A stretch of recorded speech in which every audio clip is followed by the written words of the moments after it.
October and का समय है। मार्केट में बुरी तरीके से पैनिक मचा हुआ है। किसी को कुछ समझ में नहीं आ रहा है ऐसे बाजार में क्या किया जाए। उस समय पे हम एक वीडियो बनाते हैं अपने चैनल पे, आज भी आप जाके चेकआउट कर सकते हैं, जिसमें हम मेंशन करते हैं कि बाजार से डरिए मत। ये समय है जब आपको अपनी लॉन्ग टर्म इन्वेस्टमेंट वाली थेसिस को होल्ड करना चाहिए। वेल, रीजन सिंपल सा था जो हमने उस वीडियो में भी बताया था, आप लोगों को बता दूं। स्टैटिस्टिकली देखा गया है कि इलेक्शन ईयर, जो सेंट्रल इलेक्शन का ईयर होता है, उसके 6 मंथ्स पहले तक मार्केट एटलीस्ट 10 to 15% रैली करती है। एंड एज ऑफ नाउ, आज जब मैं इस वीडियो को रिकॉर्ड कर रहा हूं, उस लेवल से मार्केट ऑलरेडी 13% ऊपर जंप कर चुकी है, 12 से 13%। वेल दोस्तों, आप में से काफी सारे लोग सोच रहे होंगे कि ये आखिर मार्केट ऊपर क्यों जा रहा है। What is the basic rational?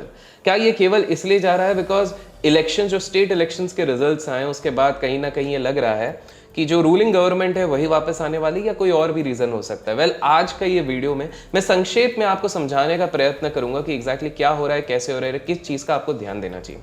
Well, आप लोगों को बता दूं कि एज ऑफ नाउ जब हम बात कर रहे हैं, 70% अमेरिकन ये सोच रहे हैं कि आने वाली पॉलिसी में ब्याज दर घटेंगी। आज से कुछ समय पहले, अगर कुछ मंथ्स पहले भी आप इस स्टैटिस्टिक को देते तो आपको 20% से ज्यादा लोग ऐसे सोचते हुए नहीं दिखते। लेकिन ऐसा क्या हो गया रातों रात कि 70% अमेरिकन ये सोच रहे हैं कि वहां पर पॉलिसी में 3 बार रेट कट होगा।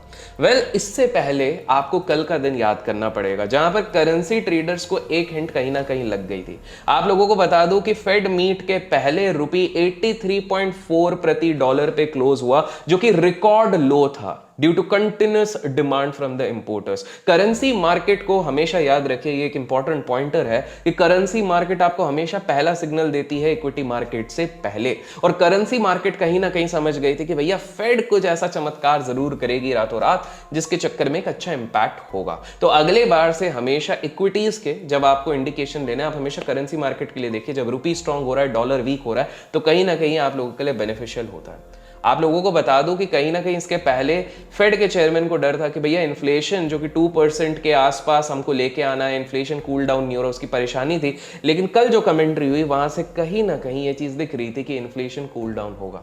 इसका इंडिकेशन पहले आया कि यूएस में जो कार इंश्योरेंस थे वो करीब करीब 19.2% तक उसके ब्याज दर बढ़ चुके थे। उसके बाद जब कोर सीपीआई में फेड ने अपनी नजर फेरी और देखा कि हाउसिंग में भी कहीं ना कहीं एक डैमेज हो रहा है, 5.5% तक हाउसिंग मार्केट में कॉस्ट बढ़ गए थे। इसके चक्कर में इनको समझ में आ गया डिमांड घटेगा, अफोर्डेबिलिटी जैसे ही क्वेश्चन में आएगी, खाली पीली बहुत सारा इन्वेंट्री बचने लग जाएगा घरों का, which is actually going to be negative in the long run for the overall market. और तभी फेड के चेयरमैन ने सोचा कि भैया बॉस बहुत हो गया है, मेरे हिसाब से मुझे किसी तरह इस चीज को कंट्रोल करना पड़ेगा। और उन लोगों ने सीधा सीधा फेड के चेयरमैन ने हिंट दिया, पावेल साहब ने, कि बॉस अब आगे हम रेट हाइक नहीं करने वाले, रेट बढ़ाने नहीं वाले। जैसे ही ये कमिटमेंट आई, जैसे ही ये स्टेटमेंट आया, यूएस का बाजार नीचे से धड़ाम से ऊपर गया। इसके साथ जो एक मेजर इंपैक्ट पड़ा वो पड़ा था 10 ईयर की ट्रेजरी यील्ड्स पे। जी हां, 10 ईयर ट्रेजरी यील्ड्स, जिसको बेंचमार्क माना जाता है बाय द इन्वेस्टर्स। जो भी बड़े बड़े एचएनआई इन्वेस्टर्स होते हैं, सेट इन्वेस्टर्स है, मैंने सुना है जो भी अभिषेक करके वीडियोस को लाइक करते हैं वो भी एचएनआई इन्वेस्टर्स बन जाते। तो अभी तक नहीं किया तो लाइक जरूर कीजिए। तो इनने कहा कि भाई साहब, जो मॉर्गेज रेट है और बोरोइंग कॉस्ट है, ये सारी चीजों को ध्यान रखते हुए रिस्क फ्री एडजस्टेड रिटर्न 5% के इनको अभी तक मिल रहे थे।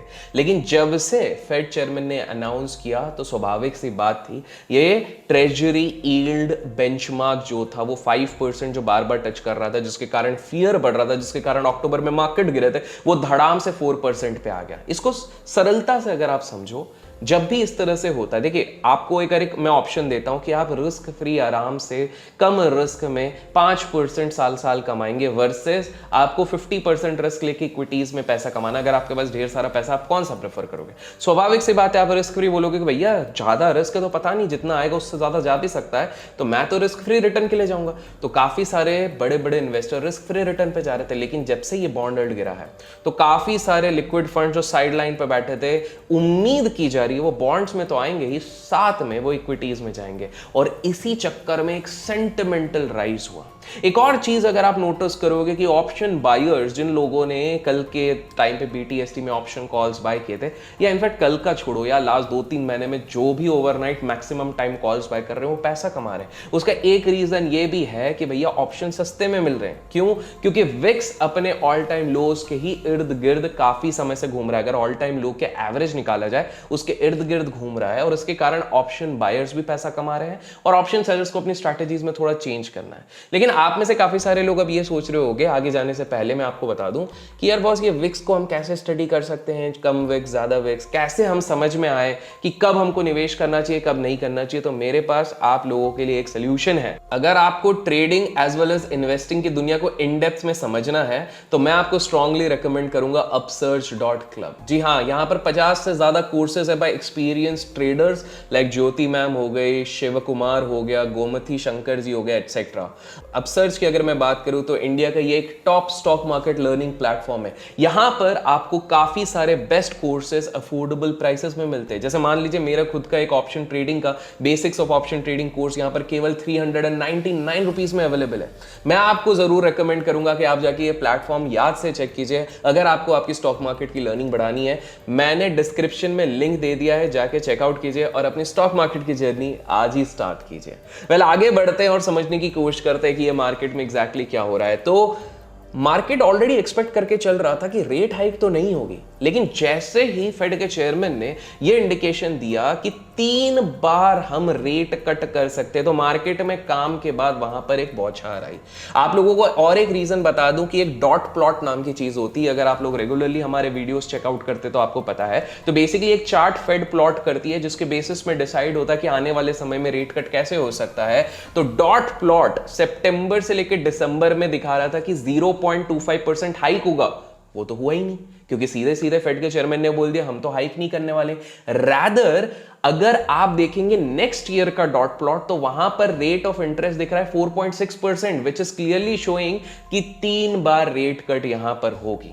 तो कहीं ना कहीं रेट कट का माजरा जियोपॉलिटिकल टेंशन में थोड़ा सा ईज, बिकॉज वहां पर ज्यादा कुछ इंडिकेशन वहां पर आ नहीं रहे हैं। बॉन्ड यील्ड्स का जो ड्रॉप हुआ है और जो $6 ट्रिलियन लिक्विड मनी साइडलाइंस पे बैठा हुआ, तो कहीं ना कहीं मार्केट एक्सपेक्ट कर रहा है कि ये मार्केट में आएगा। बाय द वे, कमेंट्स में आप बताइए आपको क्या लग रहा है, निफ्टी यहां से कितना परसेंट ऊपर या नीचे जा सकता है नेक्स्ट एक मंथ में। मैं देखना चाहूंगा आप में से कितने लोगों की प्रेडिक्शन यहां पे सही होती है। वेल, अब सवाल ये उठता है कि ऐसे में बाजार में हमको क्या करना चाहिए, ये सबसे इंपॉर्टेंट क्वेश्चन है। तो जैसे मैंने आपको बताया, $6 ट्रिलियन का लिक्विड मनी जब बैठा हुआ है, जो 5% के रिस्क फ्री एसेट्स में लगा रहा था, वो कहीं ना कहीं अब फ्लो करेगा बॉन्ड्स में, इंडिया में, इमर्जिंग नेशंस में, ये कहीं ना कहीं यहां पर जाएगा। इसका मतलब मार्केट को इस लेवल पे भी एग्रेसिवली पोजिशनली शॉर्ट करना इज नॉट समथिंग जो कोई भी स्मार्ट पर्सन यहां पर करना चाहेगा। दूसरा पॉइंटर हमने बात करी है, सेंट्रल इलेक्शन के 6 महीने पहले तक काफी तगड़े रिटर्न्स मिलते हैं। इलेक्शन के रिजल्ट के बाद भले ही रिजल्ट कोई सा भी हो, उतनी मैसिव रैली नहीं होती, बिकॉज मार्केट हमेशा एक चीज याद रखिएगा, डाउ थ्योरी हमेशा कहता है कि मार्केट पहले से चीजों को फैक्टर इन करके चलता है। तो कहीं ना कहीं ये मौका, मैं नहीं कहूंगा कि ये बिल्कुल ऐसा है कि सब कुछ बेच बाज के निकल जाओ। हाँ, हल्की फुल्की अगर आपने बहुत नीचे के लेवल से बाइंग करी हुई है, तो हल्की फुल्की प्रॉफिट बुकिंग करना लाजमी है, because you want to take home some profits. लेकिन विक्स जितना नीचे है, मैं सिंपली सजेस्ट करूंगा रिटेल प्लेयर्स को ओवरनाइट नेकेड ऑप्शन सेलिंग करके कतई मत जाना। मैक्सिमम लोग जो इस तरह के बाजार में स्पेसिफिकली इलेक्शन रिजल्ट के आसपास जो फंस जाते हैं, वो तब होता है जब उनने ओवरनाइट नेकेड ऑप्शन सेल करके रखा होता है, जो काफी सस्ते में। अचानक से अगर विक्स स्पाइक कर जाता है, मान लीजिए एज ऑफ नाउ 12 पे है, लेकिन 12 की जगह वो अगर 20, 25, 30 पे चले गया because of some global turmoil, because of some reason, तो आप लोग ट्रबल पे आ जाएंगे। तो अगर आप लोगों ने ये 2-3 चीजों का ध्यान रखा तो काफी सही है।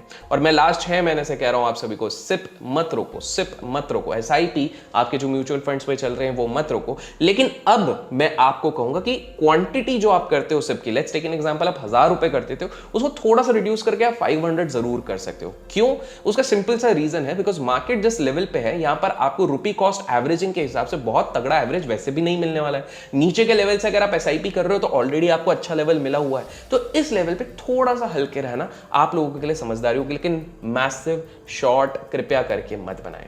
अब आप में से कुछ लोगों का सवाल होगा, अच्छा मार्केट कल के दिन गिर गया तो परसों के दिन? बिल्कुल गिर सकता है, क्योंकि प्रॉफिट बुकिंग हल्की फुल्की तो हो सकती है, लेकिन एज एन इन्वेस्टर मैं आज भी कहूंगा कि आने वाले 7 साल में अगर इंडियन इकोनॉमी को कहा जा रहा है ये $3 ट्रिलियन से $9 ट्रिलियन हो सकती है, तो ऑब्वियसली स्टॉक मार्केट को भी कंट्रीब्यूट करना पड़ेगा वहां पे 3x। और अगर स्टॉक मार्केट वहां पे 3x होगा तो क्या आपके इक्विटीज आगे नहीं जाएंगी? ये सवाल आप लोगों से कमेंट्स में जरूर बताएगा। अपसर्च का लिंक मैंने डिस्क्रिप्शन में दिया, जाके चेकआउट जरूर कीजिएगा। Till then keep learning, keep growing, keep investing and keep trading.